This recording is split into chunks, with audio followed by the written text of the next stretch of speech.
Hi friends, ఈరోజు మీకు చిన్న గవ్వలు ఎలా చేయాలో చూపిస్తానండి. పావు గ్లాసు ఉప్మా రవ్వ వేసానండి. 2 గ్లాసులు గోధుమ పిండి వేసానండి. అంటే హాఫ్ కేజీ అనుకోండి దగ్గర. 2 గ్లాసులు గోధుమ పిండికి ఒక సగం గ్లాసు ఉప్మా రవ్వ అండి. కొంచెం సాల్ట్ అండి.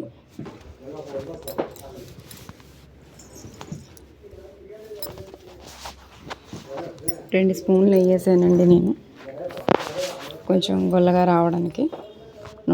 నెయ్యి ప్లేస్లో నూనె కూడా వేసుకోవచ్చండి. వేసి మొత్తం అంతా కలిసేటట్టు కలుపుకోవాలండి చక్కగా. కొంచెం వంట సోడా కూడా వేసుకోవచ్చు, కానీ నేను వేయలేదండి. ఇలా పిండి ఎలా పట్టుకుంటే ముద్దలా అనిపించాలండి. ఇప్పుడు వాటర్ పోసుకుందామండి. కొంచెం కొంచెంగా పోసుకోవాలండి వాటరు, లేదంటే పలచగా అయిపోతుంది. గట్టిగా కానీ మరీ లూజ్గా కానీ ఉండకూడదండి. పిండి కరెక్ట్గా ఉంటే మనకు చాలా బాగా వస్తాయండి గవ్వలు. చూడండి పిండి ఎలా ఉండాలో. మరీ డ్రైగా కాదు, మరీ పలచగా కాదు, ఇలా ఉండాలండి. ఇప్పుడు కాసేపు మనం ఏదైనా మూత పెడదామండి. ఒక అరగంట నానితే బాగుంటాయండి. అయిపోయింది, నానిపోయింది, తీసాం. మనం చిన్న చిన్నగా ఉండలు చేసుకుందామండి.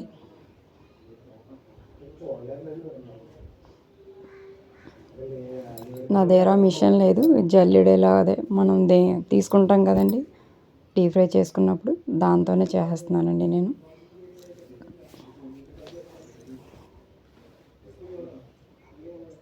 నాకు దీంతో కూడా బాగానే వచ్చినాయండి. మిషన్ ఏమి ఉండాలని లేదండి. దీంతో ఎలా అంటే చూడండి ఎలా వచ్చినాయో, సేమ్ షేప్ అలానే వచ్చిందండి. స్టవ్ ఆన్ చేసుకుందాం. పెనం పెట్టుకున్నాను, స్టవ్ ఆన్ చేసుకుంటున్నానండి. ఆయిల్ పోసుకుంటున్నాను నేను.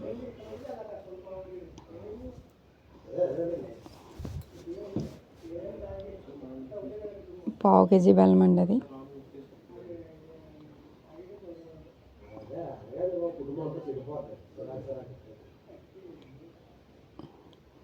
కొంచెం దంచుకుందాం. కొంచెం కరగబెట్టి వడకట్టుకుంటే కొంచెం అందులో ఏమన్నా చెత్త ఉంటే పోతుందండి. అప్పుడు ఏ చెత్త అయినా ఉంటే కొంచెం ఇసుక కానీ దాంట్లో కొంచెం చెరుకు సంబంధించింది ఉంటుంది కదండి, అది కూడా పోద్ది. కొంచెం వడకట్టుకొని మళ్ళీ పెట్టుకుంటే బాగుంటుందండి. ఇంకోండి ఇలా తయారని మొత్తం గవ్వలన్నీ. నూనె కాగిపోయింది, వేసుకుందామండి. మరీ హైలో ఉండకూడదండి, ఎందుకంటే అది ఉడకదు, మాడిపోద్ది కానీ ఉడకదండి. గమ్మునే మాడిపోద్ది, ఉడకదు, అసలు ఉడకదు. కొంచెం మరిగాక కొంచెం సిమ్లోనే పెట్టుకోవాలండి. లో ఫ్లేమ్లోనే పెట్టి మనం వేయించుకుంటే చాలా బాగుంటుందండి. మంచిగా వేగుతాయండి, మొత్తం అంతా వేగుతుంది.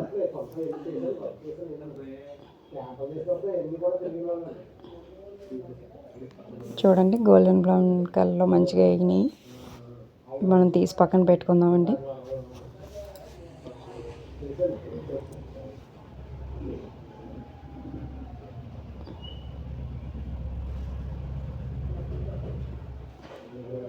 చూడండి చక్కగా అన్నీ వేపేసుకున్నాను నేను.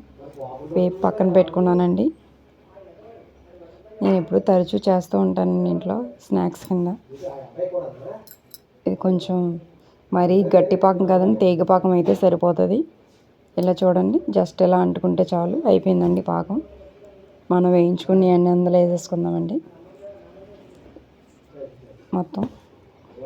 చూడండి ఇలా కలిపేసుకుని 2 సార్లు స్టవ్ ఆఫ్ చేసుకుంటే ఇంకా అయిపోద్దండి. అయిపోయింది ఇంకా. మీరు ఓకే ఫ్రెండ్స్, మీరు కూడా ఒకసారి ట్రై చేయండి. చాలా అంటే చాలా చాలా ఈజీ. పిల్లలు కూడా చాలా ఇష్టపడి తింటారు. చాలా అంటే చాలా బాగా వచ్చినాయి నాకు. మీరు ఒకసారి ఇలా ట్రై చేసి నాకు ఎలా వచ్చిందో కామెంట్ బాక్స్లో కామెంట్ చేసి పెట్టండి ఫ్రెండ్స్. చూడండి ఫైనల్గా ఇలా వచ్చినాయండి.